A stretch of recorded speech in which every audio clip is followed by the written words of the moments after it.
Speaker YouTube channel थी सुनुन दिन भर रो खबर पढ़ुछन हेमंत कुमार महापात्र। नुआपड़ा विधानसभा निर्वाचन मंडलीर उपनिर्वाचन लगी आज विज्ञप्ति बाहरीचे। इतार सहित आज ठानु निर्वाचन लगी नामांकन पत्र दाखल प्रक्रिया मूल होइछे।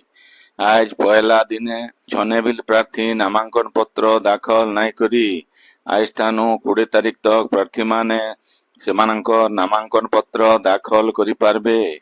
आइबा मासर 11 तारिख दिन भोट हेबा। नवेम्बर 16 तारिख तक फलाफल घोषणा करा जिबा बोली विज्ञप्ति कहा जाइछे। उपनिर्वाचन लगी कांग्रेस घासीराम माझी प्रार्थी घोषणा करिथिबा बेले बीजेपी आउ बीजेडी एतक निजर प्रार्थी मानकर ना घोषणा नाई करी। नुआपड़ार 358टा बूथ न मतदान हेबा। सकालर 7 नु उपरबेला 5 बजे तक भोट ग्रहण करा जिबा। मात्र 47टा संवेदनशील बूथ न सकालर 4 बजे नु उपरबेला 4 बजे तक मतदान करा जिबा बोली विधानसभा उपनिर्वाचन रिटर्निंग अधिकारी सोरमा सोरेन सूचना दैछन। उपनिर्वाचन थी दुर्गम इलाकार 8टा बूथ न भोटरंकर यातायात सुविधा करवार लगी हेलिकॉप्टर व्यवहार करा जिबा बोली मुख्य निर्वाचन अधिकारी आर.एस. गोपालन कहिछन। उपनिर्वाचन लगी रिटर्निंग अधिकारी मानकर ऑफिस न 3 थाकिया सुरक्षा व्यवस्था करा जिबा बोली श्री गोपालन कहिछन। नुआपड़ा उपनिर्वाचन के नईकरी जिलापाल सम्मिलनी कक्ष न निर्वाचन दायित्वती थिबा अधिकारी मानकु आज तालीम दिया जाइछे। खास करी ईवीएम वीवीपैट रो व्यावहारिक परीक्षण बाबदे मास्टर ट्रेनर माने अधिकारी आउ कर्मचारी मानकु तालीम दैछन। सियाड़े निर्वाचन मंडलीर संवेदनशील बूथ मानकर बाबदे आज जिला मुख्य निर्वाचन अधिकारी आउ जिलापाल मधुसूदन दास को सेक्टर अधिकारी माने तथ्य दैछन। जिलार कोमना ब्लॉक रो सोनापेड़ा अभयारण्य पहाड़िया इलाका आउ माओवादी प्रवण इलाका मानकर 47टा बूथ अति संवेदनशील बोलिकरी ई ओदे जिलापाल को सूचना दिया जाइछे। बरगढ़ रो विश्व प्रसिद्ध धनुयात्रा आयबा डिसेम्बर मास 24 तारिख नु जनवरी 3 तारिख तक हेबा। ई बाबदे बरगढ़ न बसिथिबा गुटे स्वतंत्र बैठक थी एटा स्थिर करा जाइछे। ई वर्ष धनुयात्रा सबु कलाकारंकु नुआ करी बछा जिबा। The royal Swedish academy of science तरफु आज अर्थनीति लगी नोबेल पुरस्कार 2025 घोषणा करा जाइछे। अमेरिकार नॉर्थ वेस्टर्न विश्वविद्यालय रो अर्थनीतिज्ञ कोएल मोजिर, फ्रांस रो विशिष्ट अर्थनीतिज्ञ फिलियो अगियोन आउ अमेरिकार पीटर व्हाइट ई बछर सम्मानजनक नोबेल पुरस्कार पाइबे। अर्थनीतिक अभिवृद्धिर व्याख्यार लगी मोजिर को आउ सृजनशीलता दिगे निरंतर अभिवृद्धिर तत्व लगी फिलिप आउ पीटर को नोबेल पुरस्कार लगी मनोनीत करा जाइछे। ओडिशा भारतीय शिक्षा आउ संस्कृति नेतृत्व नेबा बोली मुख्यमंत्री मोहन चरण माझी कहिछन। पुरी केंद्रीय संस्कृत विश्वविद्यालय ठाने आज हेतिबा राष्ट्रीय शिक्षा नीति 2020 बाबद आलोचना चक्र थी जोग देगिरी मुख्यमंत्री श्री माझी कहिछन जे राष्ट्रीय शिक्षा नीति 2020 भारत के ज्ञान रो विश्व शक्ति बनाबा। नुआ शिक्षा नीति भारतीय चिंतन आउ आधुनिक ज्ञानर सेतु है। मुख्यमंत्री कहिछन जे जातीय शिक्षा नीति 2020 आधार थी ई बछर राज्य 15,000 शिक्षकों को नियुक्ति दिया जिबा। आयबा 3 बछर भितरे 45,000 शिक्षकों को नियुक्ति दिया जिबा बोली मुख्यमंत्री कहिछन। ई उदय मुख्यमंत्री पूरी वृंदावती निवास के जाइकरी हविष्याली केंद्र और हविष्याली मानकर संगे भी कथावार्ता हेतिले। उच्च शिक्षा विभाग तरफु 2025-26 शिक्षा बच्चा लगी मुख्यमंत्री मेधावी छात्र प्रोत्साहन योजना अधीन थी ऑनलाइन वृत्ति आवेदन आह्वान करा जाइछे। ई मेधावृत्ति गोपबंधु शिक्षा सहायता योजना आउ व्यासकवि फकीर मोहन भाषा वृत्ति योजना थी छात्र छात्री मान को वृत्ति दिया जिबा। अक्टोबर 24 तारिख तक योग्य छात्र छात्री माने www.scholarship.odisha.gov.in थी आवेदन करि पारबे। आपण माने खबर सुनुछन स्पीकर यूट्यूब चैनल थी। ଦେଶର ସବୁନୁ ବଡ଼ ଆଣବିକ ଗବେଷଣା ପ୍ରତିଷ୍ଠାନ ମୁମ୍ବାଇର ଭାବା ଆଣବିକ ଗବେଷଣା କେନ୍ଦ୍ରର ସହଭାଗିତା ଥି ଗଙ୍ଗାଧର ମେହେର ବିଶ୍ୱବିଦ୍ୟାଳୟନ କୃଷି ଆଉ ଗ୍ରାମୀଣ ପ୍ରଯୁକ୍ତିବିଦ୍ୟା ଭିତ୍ତିକ ଅତ୍ୟାଧୁନିକ ସୁବିଧା ଥିବା ଉଦ୍ୟମିତା କେନ୍ଦ୍ର ସ୍ଥାପନା ହେବା ଏ ବାବଦେ ଗବେଷଣା କେନ୍ଦ୍ର ଆଉ ବିଶ୍ୱବିଦ୍ୟାଳୟ ଭିତରେ ଆୟ ଚୁକ୍ତିନାମା ସ୍ୱାକ୍ଷରିତ ହେଇଛି। ଜିଏମ୍ୟୁ ପରିସରନ ବିଶ୍ୱବିଦ୍ୟାଳୟର କୁଳପତି ଆଉ ଗବେଷଣା କେନ୍ଦ୍ର ଅଧିକାରୀ ମାନଙ୍କର ଭିତରେ ଇ ବୁଝାମଣା ପତ୍ର ସ୍ୱାକ୍ଷରିତ ହେଇଛି। ଯୋଜନା ଅନୁସାରେ ପହଲା କେବେ ଜିଏମ୍ୟୁ ନ ଆକୃତି କେନ୍ଦ୍ର କାର୍ଯ୍ୟକ୍ଷମ ହେବା ତାର ଉତ୍ତରୁ ଗବେଷଣା କେନ୍ଦ୍ର ତରଫୁ ବିଶ୍ୱବିଦ୍ୟାଳୟ କେ ପାଖାପାଖି 10ଟା ଅତ୍ୟାଧୁନିକ କୃଷି ଆଉ ଗ୍ରାମୀଣ ପ୍ରଯୁକ୍ତି ବିଦ୍ୟା ଜିନିଷ ମାହାଳିଆ ଦିଆଯିବା। ସେମତା ଇତାର ଜରିଏ ବିଶ୍ୱବିଦ୍ୟାଳୟର ଅଧ୍ୟାପକ ମାନଙ୍କୁ ଭିନ୍ନ ଭିନ୍ନ ପ୍ରଯୁକ୍ତି ବିଦ୍ୟା ତାଲିମ ଦିଆଯିବା ଆଉ ଅଧ୍ୟାପକ ମାନେ ଛାତ୍ରଛାତ୍ରୀ ମାନଙ୍କୁ ତାଲିମ ଦେବେ। ପଶ୍ଚିମ ଓଡ଼ିଶାର ଭିନ୍ନ ଭିନ୍ନ ଜିଲ୍ଲାନ ମିଳିତ ଜନ ଅଭିଯୋଗ ଶୁଣାଣି ହେଇଯାଇଛି। ସମ୍ବଲପୁର ଜିଲ୍ଲା ରେଙ୍ଗାଲି ବ୍ଲକ ଅଫିସନ ହେଇଥିବା ଜନଶୁଣାଣି ଶିବିର ଥି 56ଟା ଅଭିଯୋଗ ଆସିଥିବାର ବେଲେ 8ଟା ଅଭିଯୋଗର ସାଙ୍ଗେ ସାଙ୍ଗ ସମାଧାନ କରାଯାଇଥିଲା।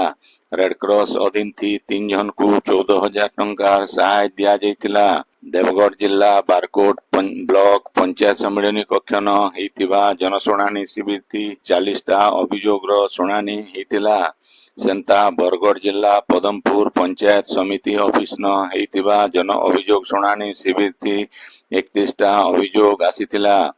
ସୁବର୍ଣ୍ଣପୁର ଜିଲ୍ଲା ବିନକା ବ୍ଲକ ଶଙ୍କରା ପଞ୍ଚାୟତ ଅଫିସନ ହେଇଥିବା ଜନଶୁଣାଣି ଶିବିର ଥି 187ଟା ଅଭିଯୋଗ ଆସିଥିଲା। ଶିବିର ମାନକେ ଜିଲ୍ଲାପାଳ ଆଉ ଏସପି ମାନେ ଅଭିଯୋଗ ମାନ ଶୁଣିକରି ସେଗୁଡିକର ଜଲ୍ଦି ସମାଧାନ କରବାର କେ ବିଭାଗୀୟ ଅଧିକାରୀ ମାନଙ୍କୁ ନିର୍ଦ୍ଦେଶ ଦେଇଛନ। ସମ୍ବଲପୁର ଜିଲ୍ଲାର ଜୁଜୁମୁରା ବ୍ଲକ ସ୍ତରୀୟ ରାଷ୍ଟ୍ରୀୟ ପୋଷଣ ମାସ କାର୍ଯ୍ୟକ୍ରମ ଆୟ ବାହାମ ଗାଁ ନ ହେଇଯାଇଛି। ଇଥି ବାହାମ ସରପଞ୍ଚ ସରସ୍ୱତୀ ଭୂସାଗର ମୁଖ୍ୟ ଅତିଥି ଜୁଜୁମୁରା ସିଡିପିଓ ମିନତୀ ଦାସ ବାହାମ ଆଦିବାସୀ ହାଇସ୍କୁଲର ଶିକ୍ଷୟିତ୍ରୀ ଲକ୍ଷ୍ମୀ ଭୋଇ ସୁପରଭାଇଜର ରେଣୁବାଳା ପ୍ରଧାନ ସୁଷମା କୁମ୍ରା ଡାକ୍ତର ରାଜାରାମ ଷଡଙ୍ଗୀ ଆଉ ପତଙ୍ଗର ପ୍ରୋଗ୍ରାମ ମ୍ୟାନେଜର ରତନ ମାଛୋ ପ୍ରମୁଖ ଯୋଗ ଦେଇକରି ରକ୍ତହୀନତା ଅପପୁଷ୍ଟି ଆଉ ସ୍ୱଚ୍ଛତା ବାବଦେ ଆଲୋଚନା କରିଥିଲେ। ଏ ଉଦୟ ସୁଷମ ଆଉ ଘର ତିଆରି ଖାଇବାର ଜିନିଷର ପ୍ରଦର୍ଶନୀ ବିଲ୍ ହେଇଥିଲା।